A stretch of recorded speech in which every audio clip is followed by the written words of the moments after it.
going now to international news. Syrian peace talks getting off to a rocky start in Geneva, reflecting bitter divisions in a civil war, leaving more than 130,000 people dead so far, forcing millions from their homes. Meantime, the United States and Russia, co-sponsors of these talks, they're very much at odds as well. Further talks may be in jeopardy. Bret Baier is the anchor of Special Report.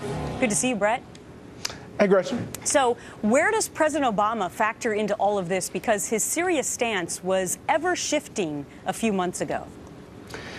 Yeah, you know, it's interesting in that New Yorker piece, the magazine piece, the president was asked about Syria and said that he thought that his decision was the right decision. It did not get the U.S. into another war, but he essentially said that the situation is not pretty in the Middle East, and specifically Syria.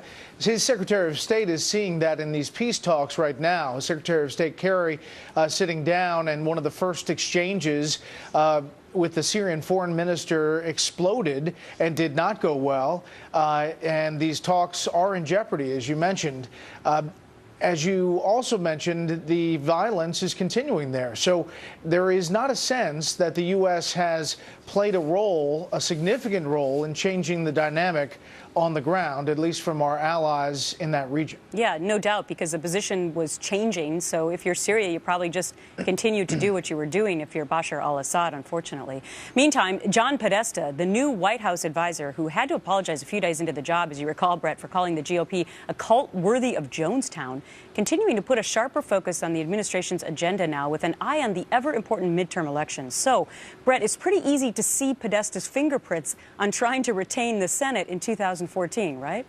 Yeah, I mean, he's big about income inequality. He has talked about that a lot. He's also talked about using presidential executive actions.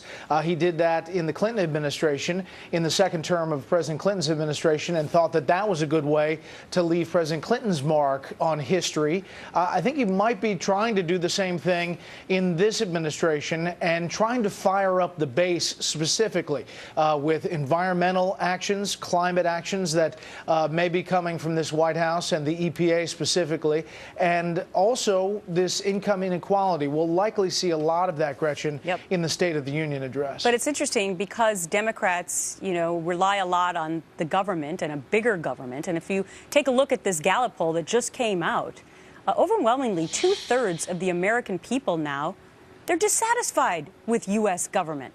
So how do you overcome that if you're President Obama? Well, that's the challenge. I mean, he has to tiptoe through the tulips here in that there are many people who, after the NSA situation, after the rollout of Obamacare, have a distrust that government can do big things. So in his talking about this, it has to be pretty targeted in order to hit that base just right. All right. Bret Baier, we'll be watching you tonight on Special Report. Thanks for your time. All right, Gretchen.